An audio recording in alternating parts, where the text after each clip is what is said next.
Upheaval, Reckoning, Chapter 14, Heroic Strangers. The day after she and her friends returned to Ponyville, Twilight Sparkle was scanning the shelves of her beloved library. At first it appeared that everything was neat and in order. To her relief, some pony had taken over the library's maintenance. Closer inspection, however, left Twilight wide-eyed in horror. The library may be neat, but the shelving was in complete chaos. Classic mixing with history, fiction with non-fiction. It was a disaster hiding under a veneer of order.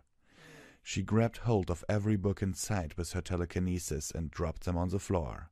"Spike!" she called out. "Get down here and help!"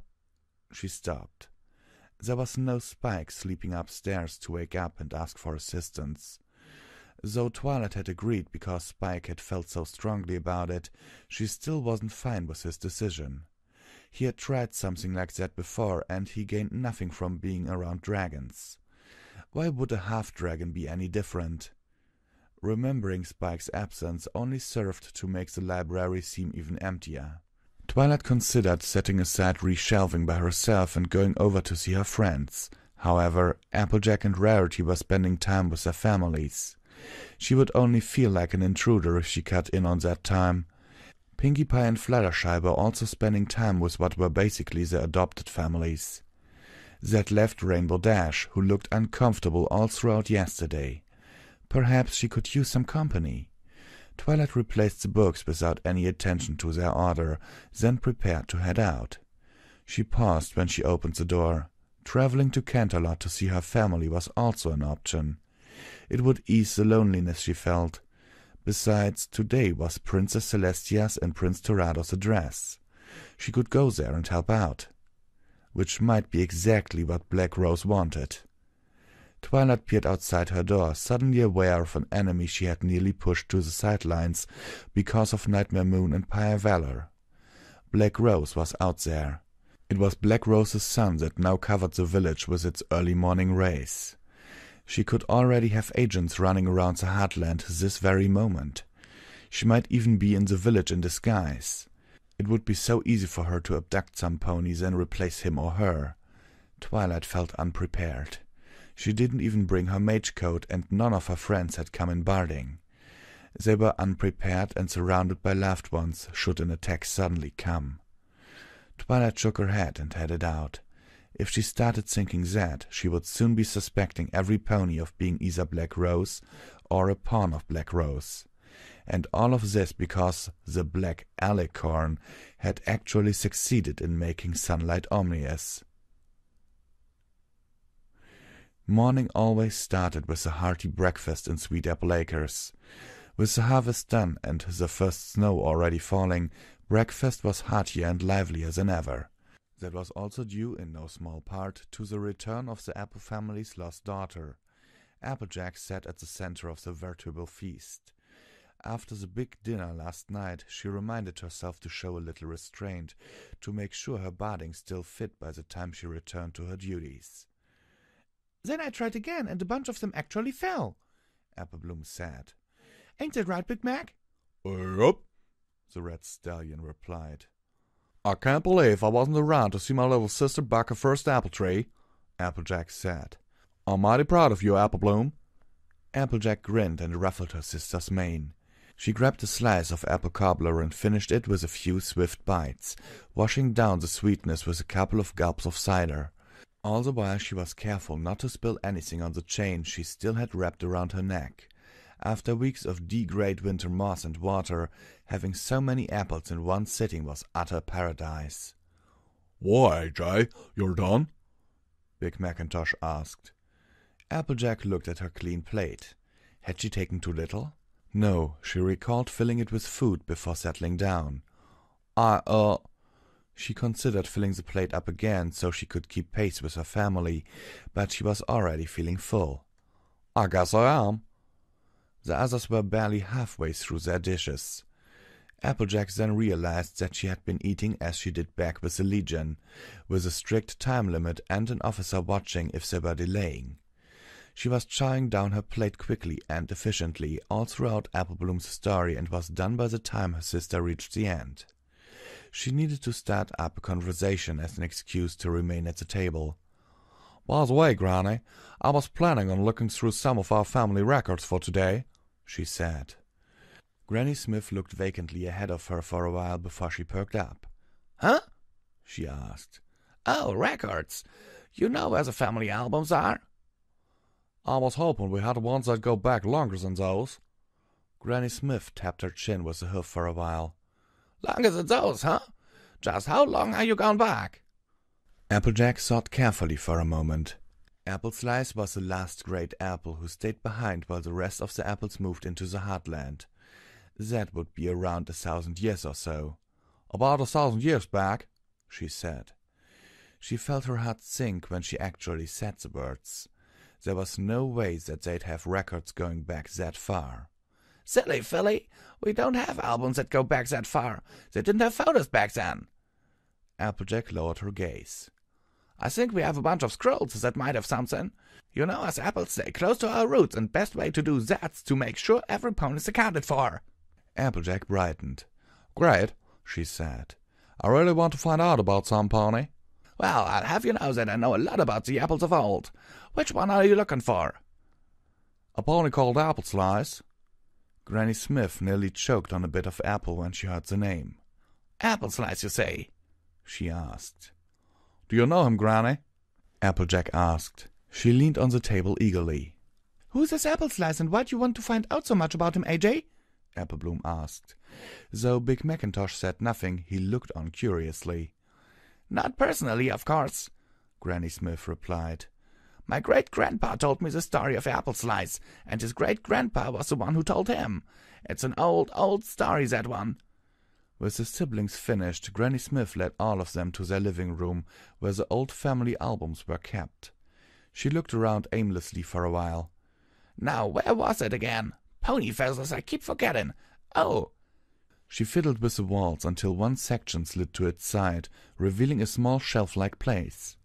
She took out a few scrolls and laid them out on the floor. "Now, Apple Slice, Apple Slice. Here we go."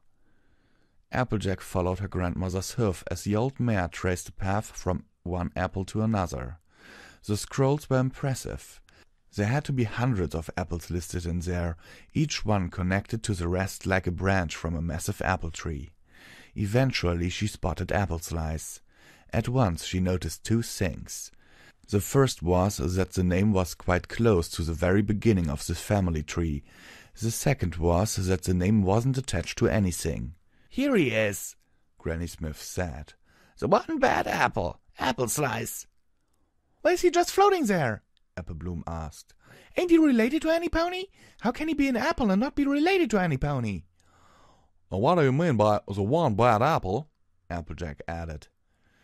"I was just getting to that until you young'uns interrupted me. Now, like I was saying, the one bad apple, Apple Slice, lived a long, long time ago when the apple family was barely starting out. Even when he was a colt, he already stood out in all the wrong ways. He couldn't grow weeds even if he tried his best. Animals hated him, and he was just as bad at trying to trade or sell their harvest. His one good talent was that he was really good at lassoing things, but that didn't help much on account of the rest of the family not wanting him anywhere near animals he could lasso. Worst of all, Apple Slice was afflicted with one of the worst conditions that could fall on our family." All three siblings leaned closer and held their breath.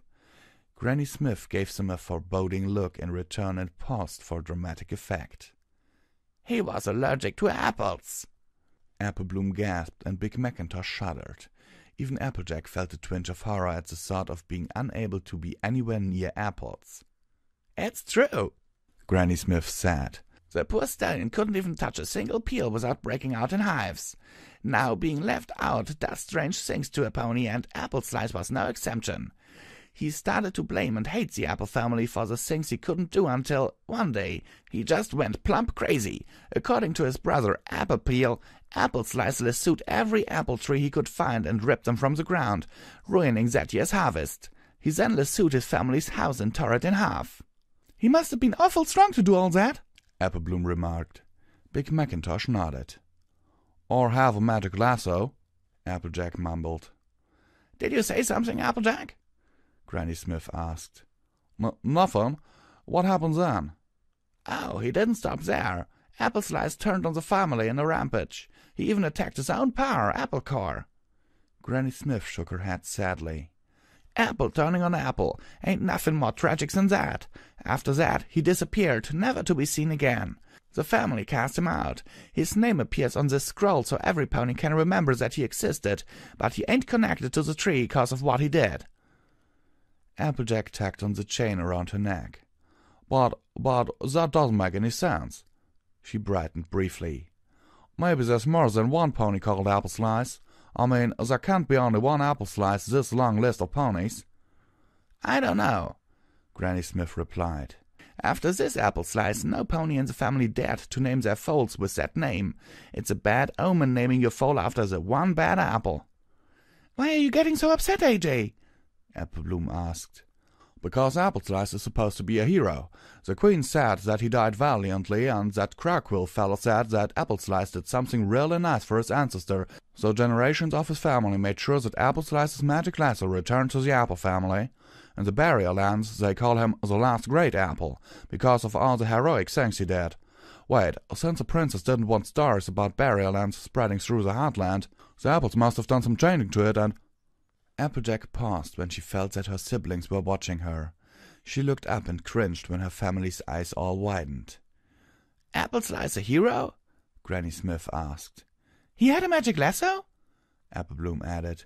She noticed the chain hanging by Applejack's neck. Is that it? Is that the magic lasso that Crowquill fella returned?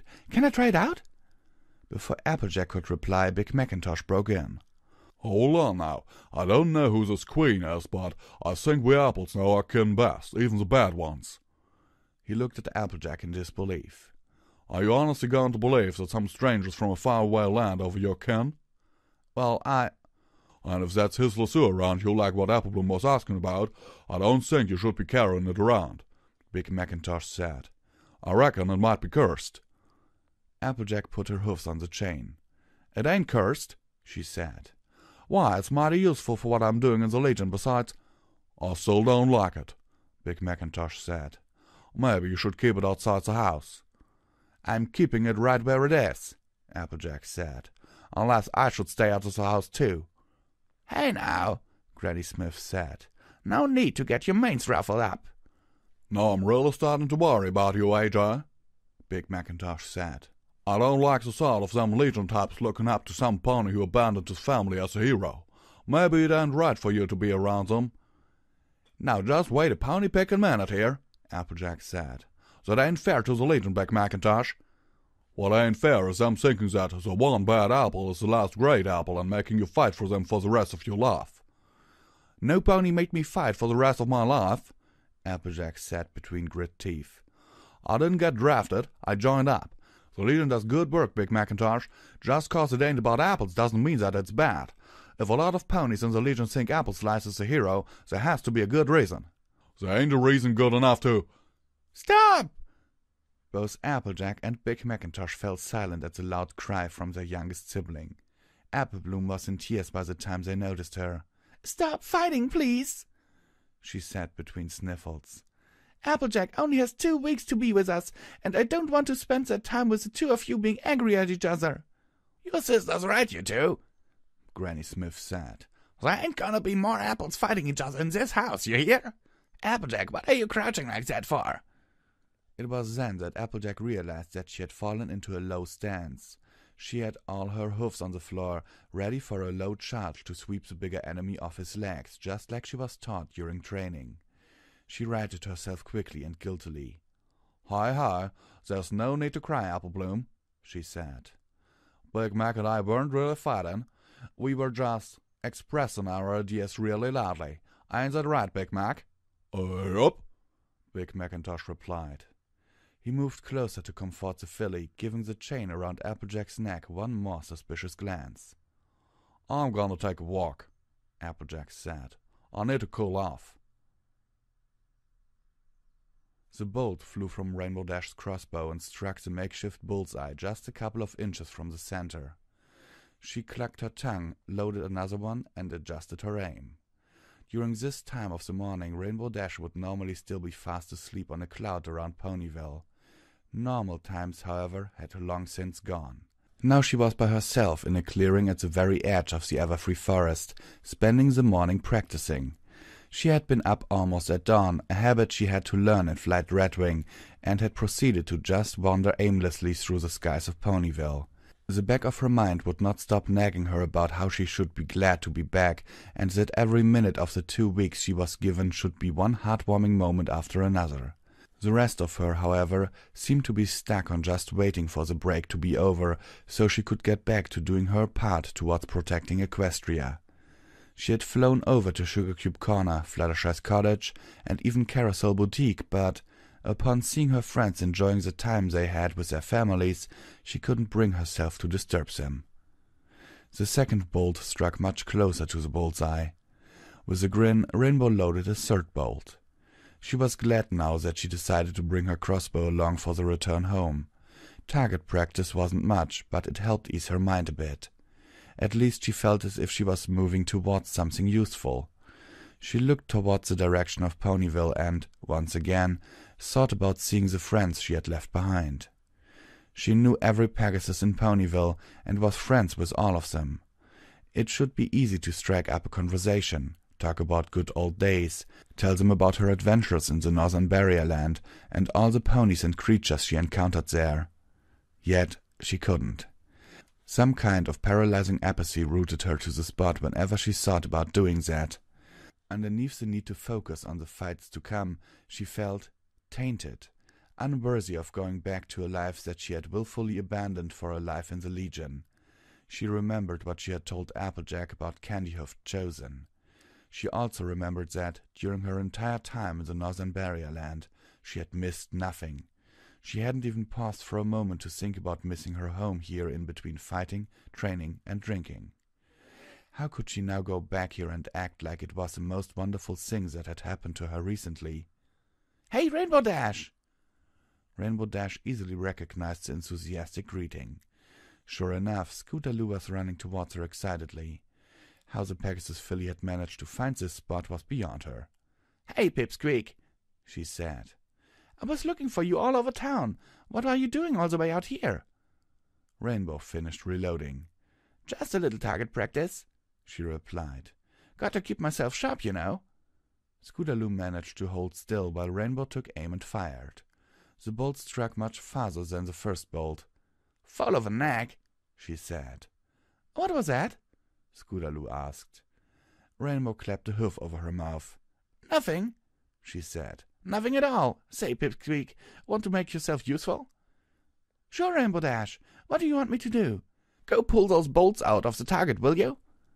Scootaloo galloped over to the target and did as she was asked, while Rainbow watched quietly. Scootaloo wasn't bad. She didn't feel any sort of aversion to the filly's presence. The constant admiration was actually a comfort.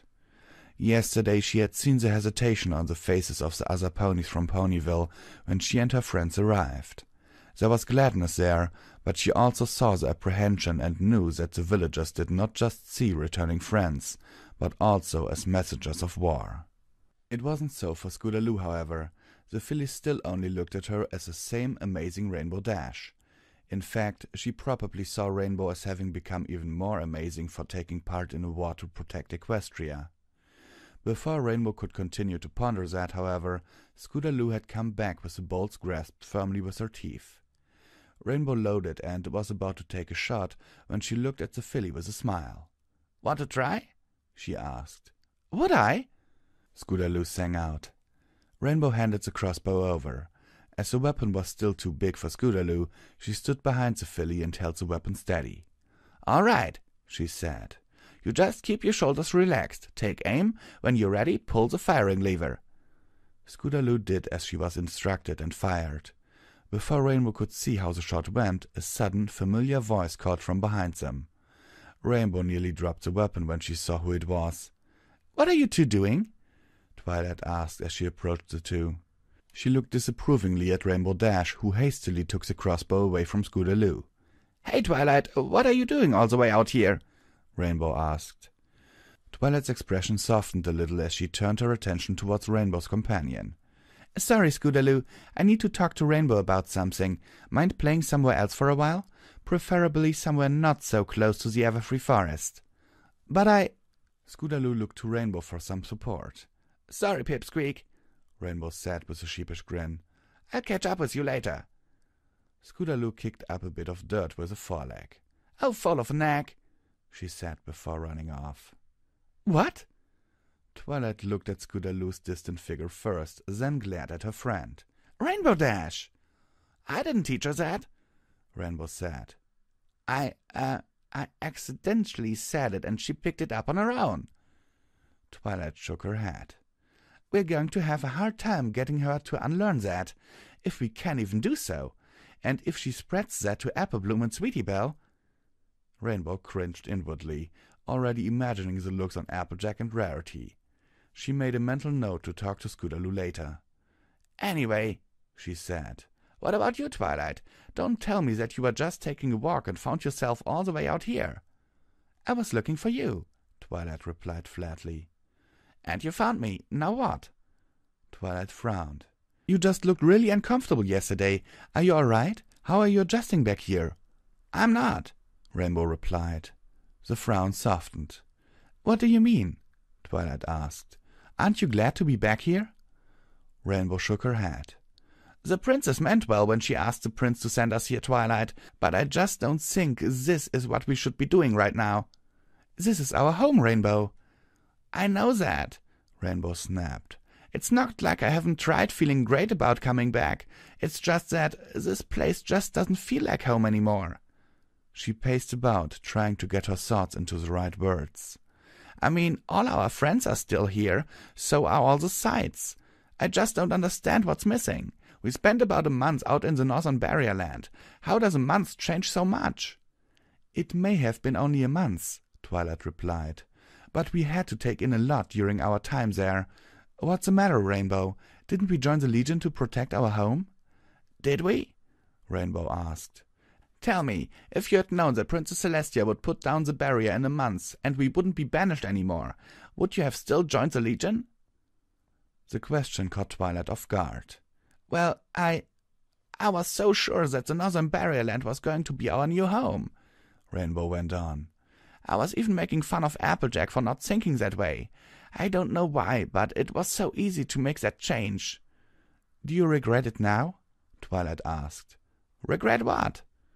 Joining me in getting banished. You were the first to burst through those doors and tell the princess that you're going to be banished alongside me, remember? Do you regret that? Rainbow's eyes narrowed. Not for a single minute, she replied, her voice steely. She sighed and relaxed before going on. But the others, Applejack, Rarity, Pinkie Pie, even Fluttershy, they just looked so happy when they made up with their loved ones. I don't have that. I didn't have any pony specific waiting for me here either, Twilight replied. Then you'd understand how it feels, right? Or are you just waiting to get back to Canterlot before you get your heartwarming homecoming? It was Twilight's turn to sigh. Yes and no, she said. Of course I want to see my family again, but I think I also understand what you feel a bit. She paused for a bit. If you think about it, we haven't come back anywhere. In a few days the Legion will be here and start drafting ponies. Now that we've found out about the barrier lands and the barrier is gone, that Ponyville we were hoping to go back to is long gone. Twilight's gaze turned towards the ground. And I caused it, she added. So, do you regret getting banished? Rainbow asked. What for? It's done, and I still think it was the right thing to do. Rainbow noticed the lack of conviction. Twilight may believe that it was the right thing to do.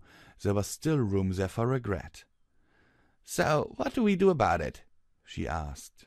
For a long time the two of them shivered without another word as a cold breeze picked up and rustled through the nearby forest. How about we pledge to protect this new Ponyville? Twilight suggested. Huh? It's not so bad. So a lot of ponies will be leaving and a lot of changes will be arriving. It's still worth fighting for. That's all we have to do? I don't think the princess just sent us back here to relax for a while, Twilight said. We needed to be reminded of what we were protecting, even if that something has changed.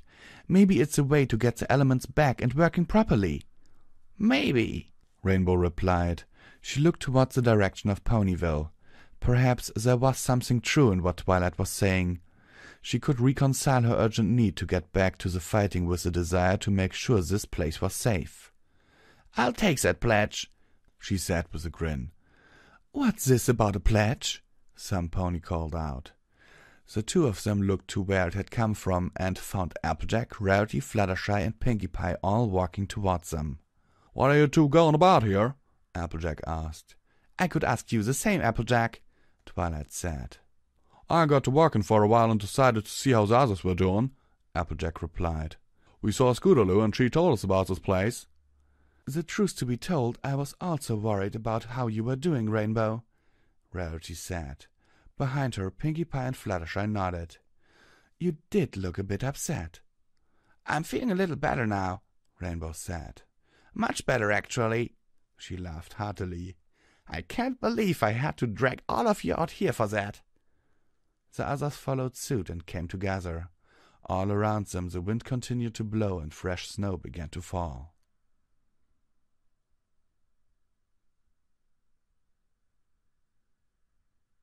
Okay, every pony, what do you think? Twilight mentions that that the princess's intention in sending them back or asking Prince Terrado to send them back to the Heartland to see their families was to remind them what they were fighting for and that it is still worth fighting for even if it has changed. Was that really Princess Celestia's intention, or did she just want them to have some time off? I think it is the latter. I don't think Celestia thought that far. Next part is Big Macintosh and Applejack. Who would have won if they had actually fought? Remember, Big Macintosh is a very strong stallion, but Applejack has been trained in battle, and she has already fought and killed Wolven, without getting hurt too badly if you do not count the incident with the Brachurus. Okay, sincerely yours, Visual Pony, and I'm looking forward to your comments.